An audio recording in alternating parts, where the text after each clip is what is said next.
Trazer agora também ele, Roberto Dumas, estrategista-chefe do Voiter e professor do INSPER, chegando aqui na nossa programação. Dumas, sempre muito bem-vindo, muito obrigada pela sua presença, bom dia. Bom dia, Isa, bom dia, Débora, que não está aqui agora, bom dia, Paula, sempre um prazer estar com vocês. Professor. Bom dia, prazer é nosso. Dumas, mais cedo, né, a gente estava falando aí um pouco sobre esse cenário macro, essa semana já começa com expectativa, né, olhos aí para este grande evento que acontece lá nos Estados Unidos, Jackson Hole, na sexta-feira tem a fala aí do presidente do Fed, Jerome Powell, né, vai trazer aí realmente um sinal dos rumos da política monetária lá dos Estados Unidos. Os investidores estão aguardando aí, né, se vai ter ou não essas pistas, alguma pista aí de aperto monetário por lá. Queria entender a sua expectativa, depois de dar aí uma tranquilidade, os investidores parece que voltaram, né, à realidade dos juros altos para tentar, né, ver se vai conter essa inflação na meta, vai chegar a inflação na meta. Qual que é a sua opinião sobre isso? Veja, olhando a ata do FONC, do Federal Open Market Committee, que é o cupom deles lá, parecia mais um teste de Rorschach, ou seja, cada um entende como quer. Os torcedores entenderam que, olha, ele está completamente dovish. Outros falaram, não, eles estão bem hawkish. Mas se você ler com calma, o que o Banco Central norte-americano, que o Fed fala na ata, é o seguinte: olha, vamos continuar com a nossa política monetária contracionista, porém, não queremos prejudicar a atividade real. Entretanto, continuamos olhando a parte da inflação. Isso, alguns torcedores falaram, olha, isso é dovish. Na realidade, eu não acho nem que é dovish, nem que é hawkish. Ele não deixou nenhum forward guidance, que é 0,50, 0,75. E o mercado ficou mais animado, porque a inflação de julho, acumulada de 12 meses, anualizada, ficou 8,5% abaixo da expectativa de 8,7%. Então, olha o nível de volatilidade do mercado. Você chegou em 0,2%. Veja, em abril foi 8,5%. Ninguém está dizendo que isso não é, entre aspas, uma boa notícia, mas para tanta aumento de apetite de risco, eu acho exagerado. Mas eu concordo também, em partes, vamos dizer, com o mercado, que, como eu falei, você está num teste psicológico do borrão de tinta, que todo mundo faz, aquela quando vai entrar nos primeiros empregos, etc. Por exemplo, será que a economia norte-americana já parou de crescer? Se você olhar pelo texto, livro-texto de economia, 2 trimestres com queda de PIB é recessão técnica. Mas, a hora que você destrincha o número do PIB norte-americano, que no primeiro trimestre caiu 1,6 e no segundo trimestre 0,9, falando do primeiro trimestre, o que aconteceu? Essa queda do PIB do primeiro trimestre foi subproduto do aumento de importações, como nós falamos aqui, coisa de uns 3 meses atrás. O que acontece? PIB nada mais é do que consumo, investimento, gasto do governo, exportação, menos importação. Agora, o que impacta a importação? Câmbio apreciado, que é o que aconteceu com os Estados Unidos no primeiro TRI, e renda das famílias, ou seja, mais PIB. Por quê? Se o PIB está crescendo, significa que as famílias, além de consumir domesticamente, elas consomem também bens importados. Então, isso aqui não mostra bem uma fragilidade da economia norte-americana, principalmente que o consumo voltou a subir, estava subindo. Bom, vamos para o segundo trimestre. Segundo trimestre caiu 0,9. Aí você vai destrinchar e ver que o principal driver dessa queda foi o investimento, que caiu, se eu não me engano, 13,5%. Bom, mas por que investimento caiu 13,5%? Porque os estoques não foram recompostos. Ou seja, provavelmente, por algum motivo, mas entre eles a gente pode falar um problema na cadeia de suprimento. Ou seja, aí você pode estar falando, puxa vida, o Dumas está tentando dourar a pílula. Não, nós estamos mostrando que você tem vetores antagônicos na economia norte-americana. Você não está com um vetor falando é 0,5%, outro vetor falando não, é 0,75%, etc. Abrindo pelo lado da inflação, que foi 8,5%. A hora que você abre o core, tirando a energia, excluindo energia e alimentos, você vê que dos 5,9% que foi o core, 3,22% foi por causa do aumento de serviços. E o aumento de serviços, preço de serviços está alive and kicking. Está subindo e continua a subir. Então, o serviço mostra justamente que a população tem mais renda. Então, você fala, poxa vida, então é uma queda, não é uma queda? Veja como você tem cenários antagônicos. E o outro cenário, que aí, que parece que é bom, e é bom, mas você tem um ponto que tira um pouco a alegria, por exemplo, o desemprego, 3,5%, está uma maravilha. Caiu de 3,6% para 3,5%, e o último dado aqui que eu recebi é que a abertura de vagas excedeu o número de pessoas desempregadas em 5,6 milhões. Ou seja, tem mais abertura de vagas do que você tem desempregados. Você fala, a economia está super aquecida. Ah, mas o PIB está caindo. Sim, mas o mercado de trabalho está super aquecido. E nós explicamos porque, eventualmente, apesar da queda do PIB, isso não mostra efetivamente uma fraqueza na economia. Mas, de novo, não queremos dourar a pílula. Voltando para o aspecto do mercado de trabalho. O mercado de trabalho está muito bem, obrigado.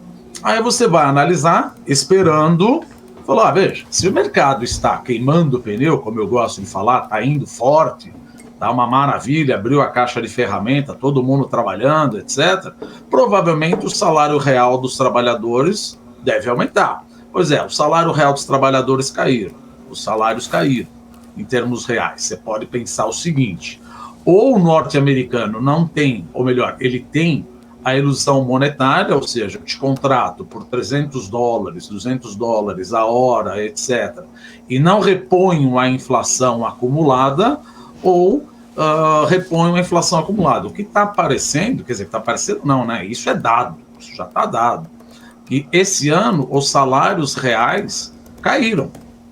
Poxa, mas então quer dizer que das duas uma, ou eles contrataram demais e estão conseguindo repor os trabalhadores e contratar mais pessoas pagando, vamos dizer, em termos nominais o mesmo salário e não repondo a inflação. Então são dados antagônicos. Agora, vamos ver o que deve acontecer em Jackson Hole agora na sexta-feira para ver se o Jeremy Powell dá alguma indicação, porque se no primeiro momento estavam esperando 0,50, no segundo momento os Fed Boys começaram a falar, não, peraí, o negócio é 0,75.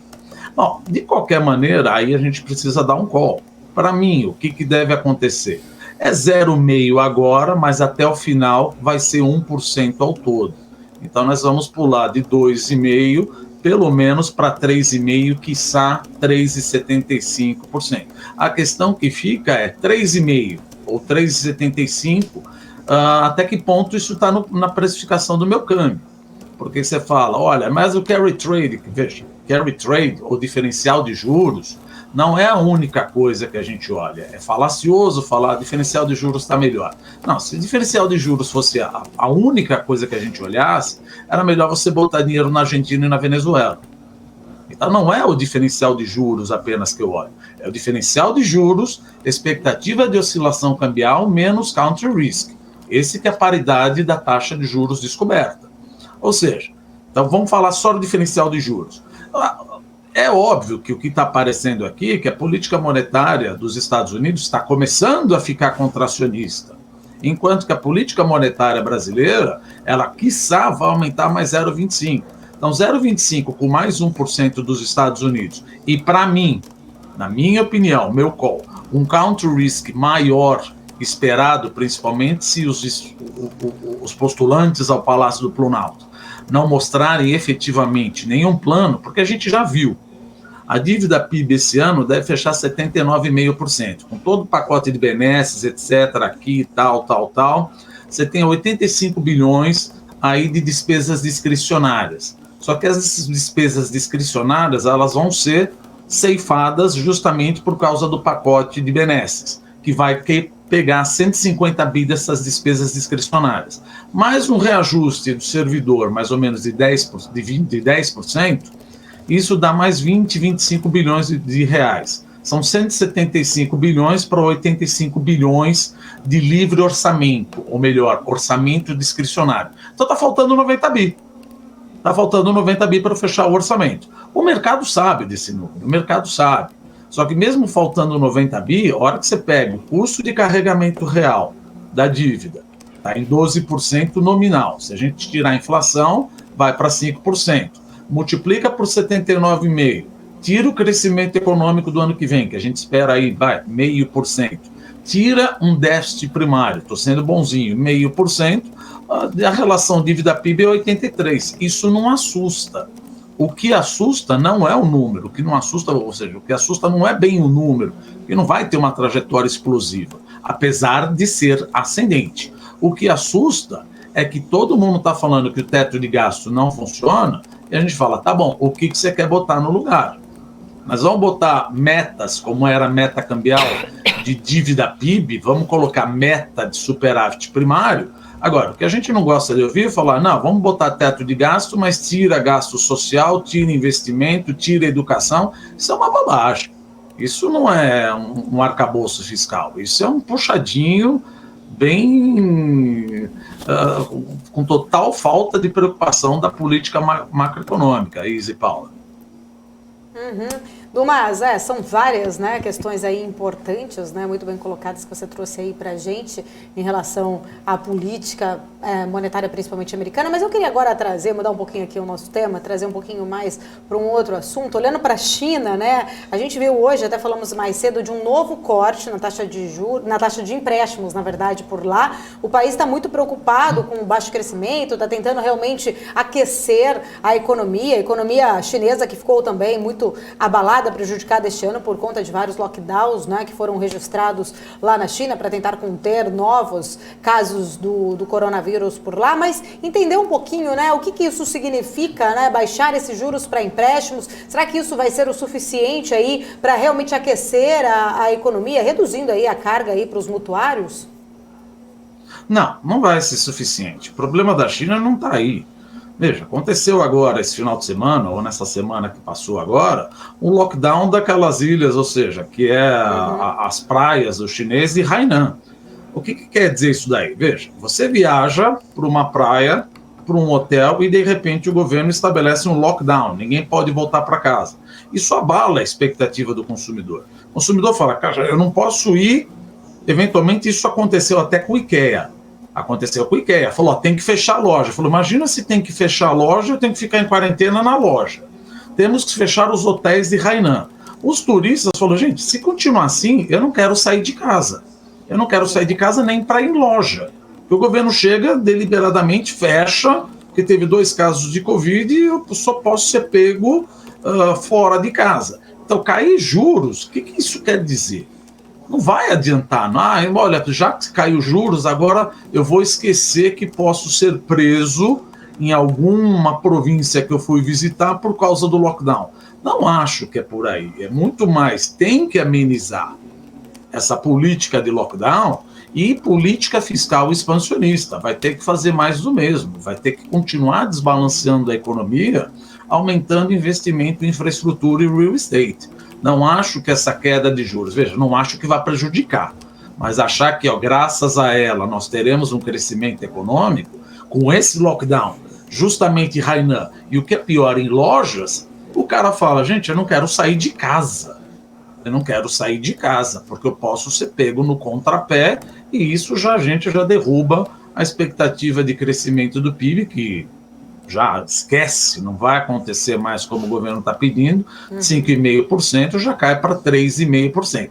Por outro lado, você não pode também estressar demais, como a gente sempre comentou aqui, esse ano é o 20º Congresso do Povo, onde o Xi Jinping vai ser eleito pela 3ª vez. Então fica muito mal politicamente você entregar um país em recessão quando você tem o 3º mandato, entre aspas, da eleição, várias aspas aí, né, da eleição do Xi Jinping. Então, alguma coisa tem que ser feita muito mais do lado da política fiscal que a política monetária agora. É questão de pensar, eu vou baixar a taxa de juros ou vou esquecer que eu posso ser preso em alguma loja? Não, isso não vai adiantar.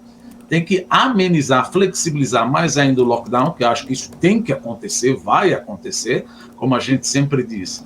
Provavelmente Xi Jinping falou, quero um lockdown com Covid zero, e como cada província adota a sua política sanitária diferente, eles querem mostrar os melhores resultados para o Xi Jinping. Só que aí você acaba, como a gente sempre fala, tocando fogo na casa para assar o frango. Você está querendo diminuir Covid zero, mas ninguém sai de casa. E agora estão chegando no absurdo de dissecar peixes para ver se o vírus do Covid está em peixes. Já virou uma brincadeira, inclusive, entre os chineses. Então, gente, o que está acontecendo agora? Vamos secar os animais para ver se o Covid-19... Eu não sou médico, mas Covid-19 veio para ficar. Vai ser agora a gripe, nós vamos ter que tomar, achando aqui, né? Pelo amor de Deus, hein? Eu sou estrategista-chefe, não sou médico, não estou falando nada. Mas provavelmente todo ano vai ter que ter vacina. E isso todo mundo vai pegar mais de uma vez e vai ter novas variantes. Achar que vai ser uma Covid zero, isso eu acho muito difícil acontecer, e uma hora o governo vai ter que atinar para isso, senão ele está dando tiro no pé, e não adianta com política monetária expansionista que não resolve o assunto. Professor, você falou aí no real estate, né? A China afirmou que o programa de empréstimo seria o maior compromisso de Pequim para conter a crise imobiliária. O país planeja ali emprestar 29 bilhões de dólares a desenvolvedores do setor habitacional. O valor seria para garantir que projetos habitacionais paralisados sejam entregues, então, aos compradores. Você acredita que essas medidas podem surtir efeito no setor e aliviar até a crise no setor imobiliário? Eu acho que essa medida, Isa, é muito mais para acalmar a tensão social desses 29 mil. Porque estava acontecendo uma tensão social que os mutuários estavam deixando de pagar as hipotecas. Por quê? Porque os empreendimentos estavam atrasados. Ela falou, então, já que eu não consegui receber na data limite que eu deveria receber, por problema das incorporadoras, eu paro de pagar, aumento o non-performing loans dos bancos. E começou essa tensão social. Então, acho que isso daí é muito mais para evitar Veja, você já está numa espécie de tensão social com lockdown. Agora, por exemplo, não ter casa e atrasar as casas, eu acho que isso daí, de novo, é uma medida para controlar a tensão social, mas não deve dar um impacto, não pode ser caracterizada como uma política fiscal expansionista. Isso daí é apenas um socorro para as incorporadoras, para elas entregarem rapidamente os empreendimentos e evitar mais enfim, Deus me livre, ninguém está falando isso, mais um junho de 1989. Não vai acontecer, mas a gente sabe que ditadura você não pode deixar a população completamente descontente, principalmente no momento que você está preso em casa ou preso no hotel de turista, sem saber até quando você pode voltar e ainda não pode nem sair na rua para comprar mantimentos. Isso tem vários relatos que está meio ficando complicado, né? Com certeza, eu vi até o relato de uma mãe muito preocupada ali, presa num hotel, faltando leite para os filhos, né? Leite em pó ali, numa grande preocupação. Realmente uma situação aí muito delicada, né, Dumas? Principalmente até para a população, né? Que de repente foi ali num passeio e fica aí preso realmente por conta de lockdown. A gente tem visto, né, uma política muito rígida e poucos casos até relacionados nessas regiões onde são tão restritos assim. Enfim, uma política, claro, né, da China em adotar aí para tentar conter o surto, mas a gente vê que as consequências econômicas também são muito sérias também, né? A gente não pode descartar que o lockdown fechando a economia, tudo fica paralisado por lá, né? E não adianta baixar juro. Eu vou baixar juro, mas você não sai de casa, nem para comprar. O que está adiantando? Não, posso estar redondamente enganado, mas isso não vai adiantar nada. Ainda mais cai 10 basis points, cai de 2,85 para 2,75. Poxa, vou fazer? Não, você está indo no lugar, não quer dizer que vai prejudicar, mas ajudar também não. Com certeza. Roberto Dumas, sempre um prazer poder falar contigo aqui na nossa programação. Muito obrigada. Até a próxima. Até a próxima. Bom início de semana para todos vocês. Um abraço. Obrigada a todos nós. Obrigada. Valeu. Tchau. Grande Roberto.